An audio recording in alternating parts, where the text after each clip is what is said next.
want to have up-to-date news from China and abroad, keep watching Enchua TV. It's the place to be.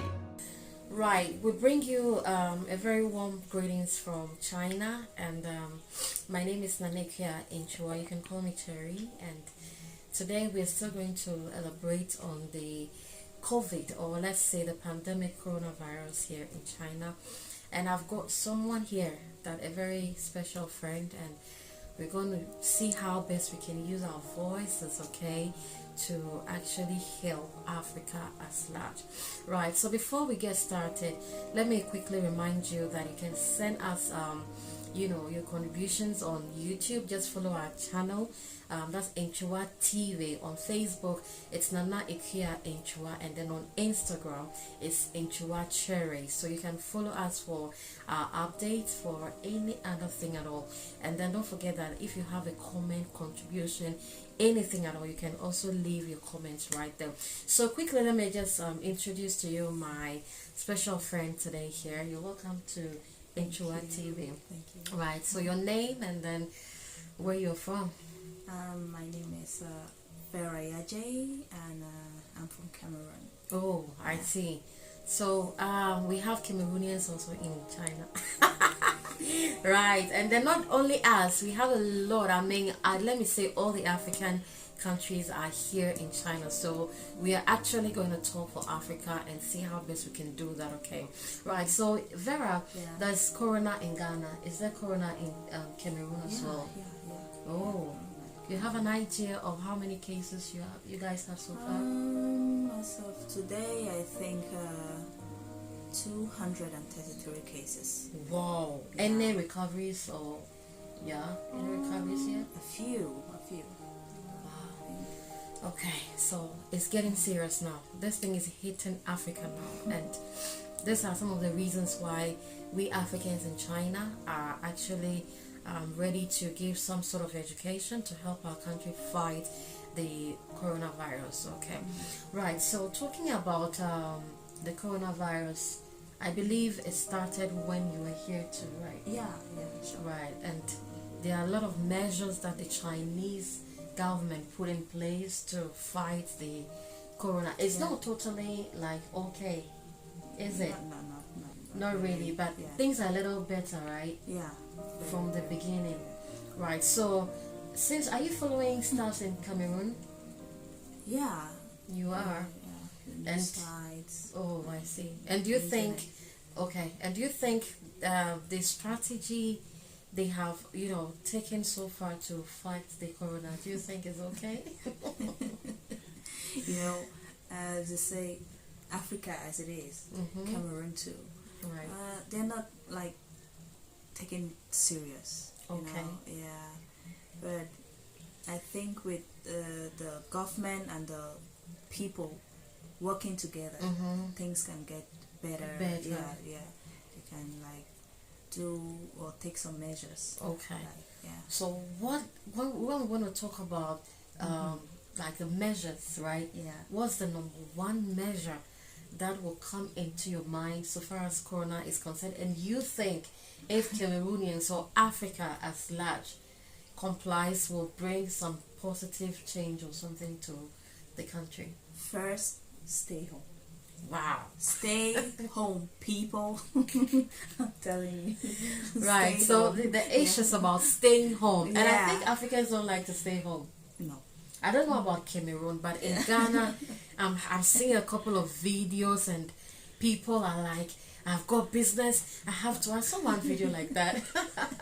A guy that was, isolated, and then he was like, I've got business, I have to do blah blah. I just laughed. Do you have such cases in Cameroon? Of course, we have them. People are going about their daily activities as normal. Like, even though the government is trying to implement the lockdown, but people are not taking it serious. Right. So first of all, is a lockdown partial or is a full lockdown? The government said lockdown. Wow. But Ghana, we have partial lockdown, and people are having problems already. In Cameroon, it's total lockdown. It's not like The government passed that, but the people are not locking down. The people are going about their daily activities. Wow. You know, like for example, the other day I was like on Facebook. Okay. And there was a case like somebody died of this virus, and they were taking the person to like the cemetery. Okay. And people were rushing, you know, to see. Look at this. I was like, what? Wow. I don't know. People think the corona maybe is like a joke or something. It's not serious. Listen, we are in China. And then for us to even do videos and talk about coronavirus, you should know that it's not a joke. It's one big time serious thing, okay? Right, so as we are talking about lockdown, there is a lockdown in China, right? Yeah. Can you elaborate a little about how they went about their lockdown, how things, you know, went for them and all that? I mean, for us, because we are still here in China. We're still in China, yeah. You know, we had a 3 months lockdown. 3 months. It hasn't been easy. Right. But we had to, because it's for our own safety. Sure. I mean, So, that's what people don't get in Africa. Of course. They think lockdown mean, I don't think a government can just wake up one day and say, lockdown. Everybody should lock down businesses and stay out. For what? I mean, it's for our own good, you know? It's for our own good. Right, so let's continue.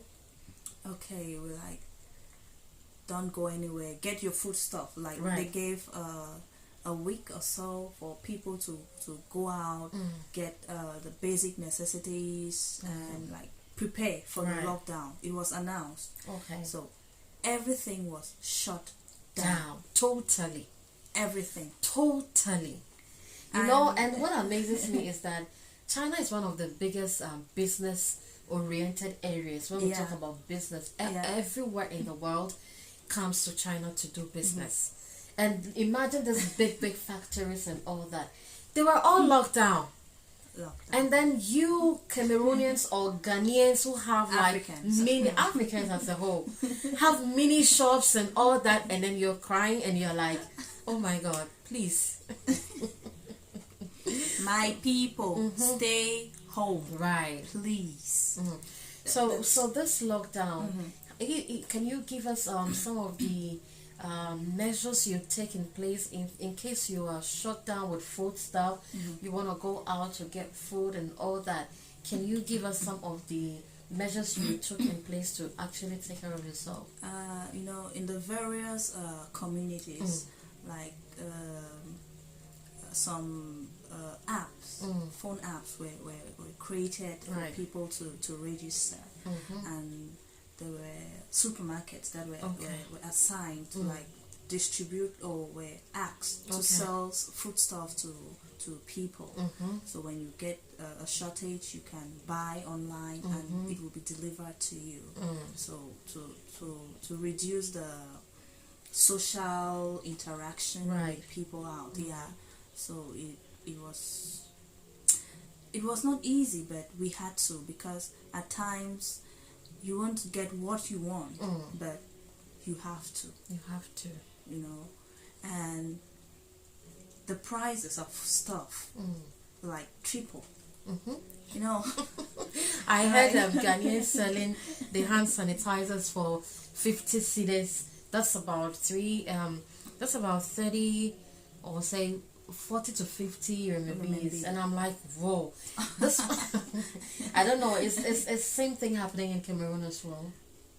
That I don't have any idea. Okay. Yeah.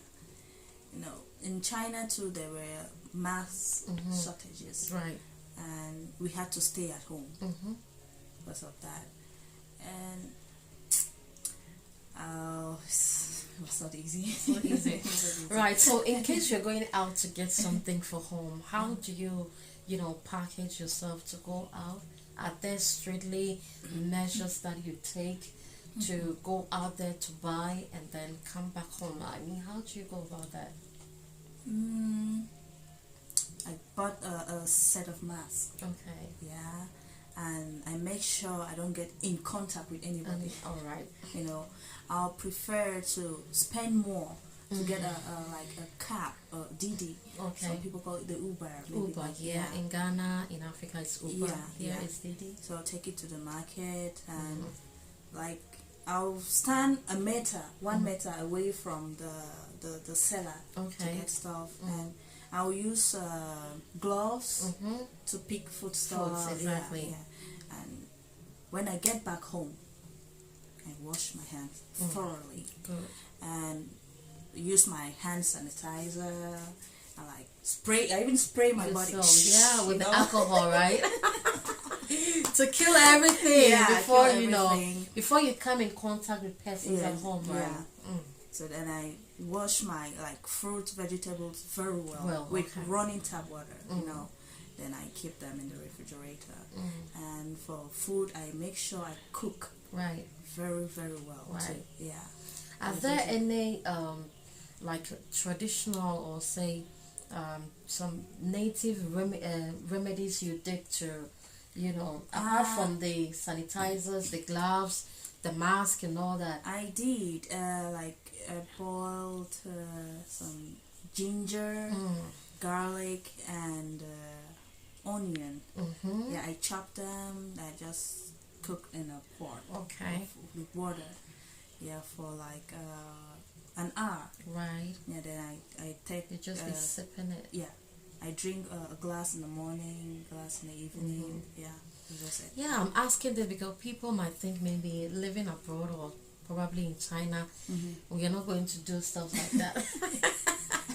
Yeah, so I wanted to know if, you know, we here also do these kind of things, right? Yeah, we did. I see. So now I think we just want to talk about the lockdown for today, and then on our next episode we're going to talk about other stuff as well. Okay, so what would be your last advice for Africa, especially for Cameroonians out there, so far as the lockdown coronavirus is at stake here? You know, the pandemic is growing exponentially around the world. Right. So people are dying. It's really scary. It's not like malaria or normal fever. This thing, it's serious. They should take it seriously and stay at home. Follow like the government instructions or laws or whatever that has been put in place. They should take it serious and stay safe. You know, that's the only advice I can give. Right. Yeah. Before we wrap up, how about the security system with the lockdown here in China? Because I'm seeing some videos of in Ghana, actually, basically. Okay, around, not only in Ghana. I've seen a couple of videos of other countries. I've seen one in India, a couple of them in India. Yeah. I didn't see any of Cameroon. But it's like security people are trying to force people to stay at home. Did you see any of these kinds in China? In China, you know, they respect laws. Yeah. When the government said lockdown, Down everywhere. Everybody was indoors. Nobody was out. Right. Yeah. So for Africa, I don't know what's happening. I don't know. Let's say stay home. People want to go out. Yeah. I have my business, like you rightly said. Exactly. Yeah, I want to go out. I have a party. I want to meet my friend. There's a funeral somewhere. all that. Yeah, but in China, everything locked down. No partying, no social gathering, nothing of that sort. So, advise my people to stay home, take care of themselves. This thing is not like for a year. It's just temporary. Yeah, it's not something like permanent. A couple of months or something like that. Yeah. Yeah. So and I believe that the more we comply, I think it work hand in hand. Yeah. Things are going to get easily, right? For everyone. Everyone. Yeah. So people, please, let's stay home. All right, so we want to say a very big thanks to Vera, my friend here from Cameroon, and then Okay, so this is just another episode of it, and we're just talking about the lockdown. You're going to see more of her because she has stayed longer in China even than me. So there are a lot of things that we would want to know or ask her, right? So just simply follow us on YouTube, Enchua TV. Instagram is Enchua Cherry, and then on Facebook it's Nana Ikia Cherry. Thank you so much for your time, and then God bless you. We are out. Bye. And then many thanks to my camera lady. Actually, it's a ladies' affair. So the one behind the camera is one stubborn Quinta. Many thanks to you. All right. So bye, everyone. Bye. If you want to have up-to-date news from China and abroad, keep watching Enchua TV. Is the place to be.